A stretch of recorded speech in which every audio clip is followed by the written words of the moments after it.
primer lugar, hay que poner los pies en el piso y saber que la próxima cita electoral es en el 2024, es el hito constitucional que existe. Yo no voy a decir que en medio de unas negociaciones no pueda aparecer una alternativa intermedia. En Chile, por ejemplo, en algún momento se decidió reformar la Constitución, etcétera. Eso podría eventualmente plantearse aquí, una reforma de consenso y después unas elecciones generales de relegitimación de todos los poderes, como lo hizo Chávez alguna vez. Pero en todo caso se planea con base en lo que es real. Y lo que es real es que hay unas elecciones en el 2024. Y el 2024 no es que es en el 2024, el 2024 comienza hoy. Y para eso hay que ir construyendo una alternativa. A mí me gusta más que de oposición, de la sociedad democrática, incluyendo a sectores del chavismo e incluso a sectores del chavismo-madurismo, que puedan comprender que hay que producir un cambio político en el 2024 para pasar de un régimen autoritario, estatista, que ha producido los problemas que tiene Venezuela hoy, a un régimen, como a veces yo siento que algunos sectores del chavismo-madurismo como que intuyen y quisieran poder avanzar hacia allá, más democrático, con alternancia republicana, con economía de mercado, etc. Para eso es imprescindible, seguir que las fuerzas, vamos a decir, democráticas, de la oposición democrática, todas ellas juntas, se pongan de acuerdo desde hoy. Y para decirlo con la frase de María Corina alguna vez decía una amenaza creíble, solo que ella veía la amenaza creíble con los portaaviones gringos en las costas de Venezuela, ¿no? Esa era su amenaza creíble. No, yo digo una amenaza democrática, civil, constitucional, creíble. Que el gobierno sienta que efectivamente, como ocurrió en 18 estados del país el 21 de noviembre, es minoría y puede perder las elecciones del 2024. Y entonces que entremos a un proceso de negociación en el que ellos discutan cómo participan, los términos de su participación en ese proceso de cambio que se produciría. Para eso es imprescindible que la oposición tenga una candidatura amplia, que no sea una amenaza, que no sea una provocación para el chavismo, que más bien tenga la aquiescencia del chavismo-madurismo y del PSV, y que entonces pueda, garantizando una candidatura que reúna todo el sentimiento opositor y de la sociedad democrática, producir un cambio. Vemos una publicación suya haciendo un llamado al G4 a suspender, digamos, ese proceso primario que llevan adelante. ¿Cuál es su motivación principal? Entendiendo, bueno, hay una información publicada por Bloomberg esta semana que dice que la mayoría de los venezolanos no reconoce a ningún político como líder de la oposición. Todos tienen alrededor de 10. Estamos hablando de Leopoldo López, 10.5, Guaidó, 10.1, Capriles con 6, otro 10% dijo que no sabe. Los venezolanos parece que no encuentran un liderazgo oposición duro, sí, consolidado, ¿no? Eso es así y a veces algunos de los que hemos estado intentando que aparezca una tercera opción sin mucho éxito, porque a veces la sociedad venezolana está demasiado polarizada y soñaríamos con que apareciera una especie de outsider, una tercera opción que pudiera representar a lo que yo creo que es mayoritario hoy, que es un sentimiento que se distancia, que se deslinda de los dos extremos políticos. Sin embargo, pues por supuesto tenemos que darnos cuenta de que eso no, hasta nuevo aviso no aparece. Bueno, un fenómeno como Chávez apareció 8 o 10 meses antes de las elecciones y las ganó con casi 60% de los votos. Eso puede ocurrir, pero por lo pronto hay que jugar con las cartas que uno tiene en la mano. Claro. Y uno a veces no puede hacer póker de ases, sino que puede hacer póker de 4, ¿no? O póker de 5. Entonces, bueno, con lo que tenemos, habría que convocar a unas primarias. Yo estoy de acuerdo quizás con la idea de las primarias, no ahora, no convertir ahora al país en un carnaval electoral. A mí me parece que eso sería ofensivo para los venezolanos, etcétera. Yo digo a principios del 2024, pero ponerse de acuerdo todos. Lo que veo mal, y por eso es que hoy les estoy escribiendo un mensaje al G4, a muchos amigos que tengo en el G4, como los tengo en el gobierno, afortunadamente tengo, yo reivindico esa cualidad de tener amigos en los dos lados, con mucho orgullo lo digo. Yo creo que al final todos tenemos amigos chavistas y amigos Claro, de y amigos parte de de la vida oposición, también. y amigos incluso en la Claro. oposición extremista, tengo muchísimos amigos. Y Yo- de las oposiciones. En las digamos. oposiciones, exacto. Pero le decía al G4 en ese mensaje que les voy a enviar hoy, pues no se lo he enviado, se los voy a enviar hoy, diciéndoles que ellos tienen que suspender esa discusión del reglamento de primarias, porque ¿qué es lo que están haciendo ellos? En primer lugar, están discutiendo sus primarias, no las primarias de la sociedad democrática. De Se todos está los cayendo en lo venezolanos. mismo entonces, ¿no? Exacto. Y en segundo lugar, además, han comenzado excluyendo. Yo digo que desde María Corina Machado hasta Brito, la sociedad democrática tiene que ir a unas primarias para que los venezolanos decidan. Y he propuesto, por cierto, que sean unas primarias con segunda vuelta.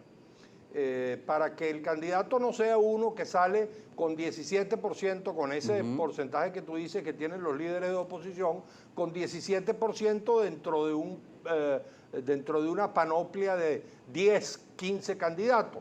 Es preferible que después haya una segunda vuelta, que eso además sea una especie de válvula de seguridad para que no vayamos a cometer la locura de escoger un candidato que sea aventurero y que sea provocador y que podamos escoger Que sea un candidato contundente el liderazgo, sensato, ¿no? También. que sea exacto Señor Ochoa, tenemos que hacer una pausa. y que convoque a todos los venezolanos. Precisamente, creo que eso es lo más difícil que ha tenido la oposición, poder reunir a todos los sectores, porque hay muchos intereses, muchas heridas también. Y usted en otra entrevista en algún momento me habló del perdón que se requiere a veces para la conciliación nacional. Vamos a hablar de eso al regreso de la pausa. Me acompaña en entrevista Enrique Ochoa Antich. Preguntas o comentarios con la etiqueta del pasado reciente. Enrique Ochoa Antich dice que si se continúa por ese derrotero, se estará entonces decretando de antemano la división de la oposición para el 2024. ¿Puede pasar? Bueno, si precisamente esa es un poco mi angustia, si el G4 insiste en unas primarias, sus primarias, y ellos pretenden llevar nariciados como borregos al resto de la oposición o de las oposiciones a sus primarias, pues estarían decretando la división de la oposición. Y no digo yo que no pueda ocurrir un fenómeno como el de Barinas, donde al final de cuentas, incluso con una oposición dividida, la gente concentró el voto en el candidato que tenía más opción. Pero lógicamente las elecciones del 2024 serían mucho más difícil para la oposición poder ganarlas si hay muchos candidatos. Entonces, si ellos convocan unas primarias a su manera, si ellos discuten su reglamento, si ni siquiera se sientan a conversar con las otras oposiciones, si además excluyen de partida a una parte o a varias de las oposiciones que existen, pues estarían, como te digo, decretando la división de la oposición. Eso sería sumamente lamentable, porque, por cierto, aquí no solamente se requiere la unidad de la oposición, sino la unidad de la sociedad democrática, y eso implica incluso a sectores del gobierno. Yo, si tú me dices cuál sería el sueño que uno tiene, por más improbable que sea, al final de cuentas la política también es realizar los sueños. Alguien, creo que fue uno de los Kennedy, que decía, no se trata del arte de lo posible, sino de hacer posible lo imposible, o algo parecido. Bueno, yo diría que lo ideal sería hoy un gobierno de unidad nacional, incluso con Maduro como jefe de Estado, de aquí al 2024, y después del 2024, si ganara la oposición, también un gobierno de unidad nacional, porque los problemas que tenemos, políticos, económicos y sociales, son tan profundos que solo con un gobierno cogiendo a los mejores de izquierda o de derecha, trabajadores o empresarios, podemos sacar al país adelante. Y no digo que sea imposible, pero es un sueño. Es un sueño, pero fíjate, tú sabes, ¿quién se imaginaba que Pinochet iba a estar como jefe del ejército mientras estaban los demócratas gobernando? ¿Quién se imaginaba que los racistas en Sudáfrica, como uno de ellos de Klerk, iba a ser cogobierno como vicepresidente de Mandela? ¿Quién se imaginaba en Polonia que los comunistas con los demócratas durante 2 años cogobernaron, con Jaruzelski, general rojo comunista como jefe de Estado, jefe de las Fuerzas Armadas, Ministerio de Interior, policías, todo eso en manos de los comunistas, y Solidaridad gobernó? Bueno, pero eso nos lleva al punto que le posible. decía antes de la pausa, el tema del perdón. A veces es necesario para la conciliación, pero no todo el mundo está dispuesto a perdonar. Eso es muy difícil, ¿no? Bueno, es que es justamente allí donde hay una actitud humana que tenemos que lograr resolver. Cada vez que yo veo estas historias Por ejemplo, a mí no me gusta, para serte franco, toda esta cosa de judicializar el proceso político venezolano. Claro. La resolución ahora del problema político venezolano es que vamos a enjuiciar a Maduro en la Corte Penal Internacional y algunos empiezan, tú sabes, con los sueños vinieron dos absurdos. Policías y se lo llevaron preso. Exacto, como si eso es así tan fácil. Que además, por cierto, de acuerdo al Estatuto de Roma, que yo me lo he leído bastante, incluso le presenté a la comisionada de Derechos Humanos de las Naciones Unidas un escrito al respecto, aunque ella no tiene que ver con el asunto, pero se lo escribí, desde el punto de vista del Estatuto de Roma es muy difícil, creo yo, poder probar, y creo yo que no es así la responsabilidad de Maduro en los crímenes de lesa humanidad. Puede ser que se cometen, funcionarios policiales, funcionarios militares los cometen, pero de allí a creer que el alto gobierno es responsable, que dio la orden, el Estatuto de Roma exige... La probabilidad es muy baja. Claro, ¿no? Y el Estatuto de Roma exige una participación material, una participación en la intención, y eso no creo yo que sea así. Señor Ochoa, se nos va el tiempo, pero quiero leer dos comentarios importantes. Ramón Ramos dice, ¿cree usted posible en Venezuela lograr elecciones presidenciales libres y justas antes del 2024, producto de las negociaciones? ¿Volverá el gobierno a la mesa de negociación? Pregunta, y en esto incluyo a Alex Saab y lo último que ha ocurrido en esta semana. Yo sí creo que es posible que vuelva el gobierno. Además tengo la impresión de que eso va a ocurrir más temprano, bastante más temprano que tarde.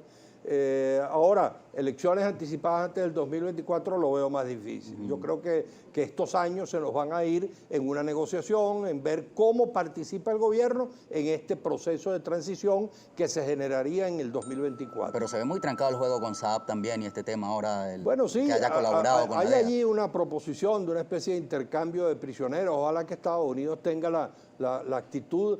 A mí me parece que fue muy inoportuna la detención de Saab, más allá de que se haya cometido algunos delitos o no, si lo haya cometido en Estados Unidos, que sería la única manera para que esté enjuiciado en Estados Unidos, porque si lo cometió en otro país, Estados Unidos no es juez mundial para atribuirse esa condición. Pero en todo caso, más allá de eso, creo que fue muy inoportuno porque el gobierno había hecho de ese caso un caso muy especial. Entonces, digamos, hurgar en la herida en medio de un proceso tan delicado de negociaciones no parecía conveniente. Se nos fue el tiempo, pero hay una reflexión bien interesante con la cual voy a despedir la entrevista de Juan Carlos Valerón. Dice, hay que buscar un candidato solo que aglutine a la gente de la oposición, sino que también sea la esperanza del pueblo para refundar y rescatar la democracia y las instituciones de Venezuela. Sí, yo he usado la expresión, Seir, de un candidato que tenga la quiesencia.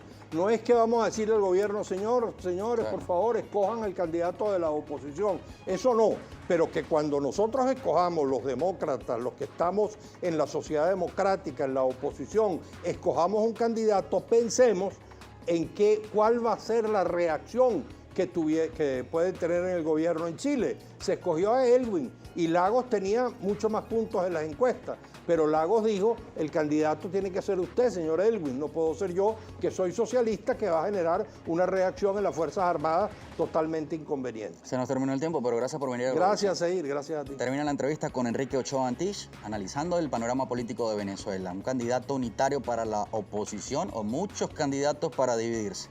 Bueno, amanecerá y veremos.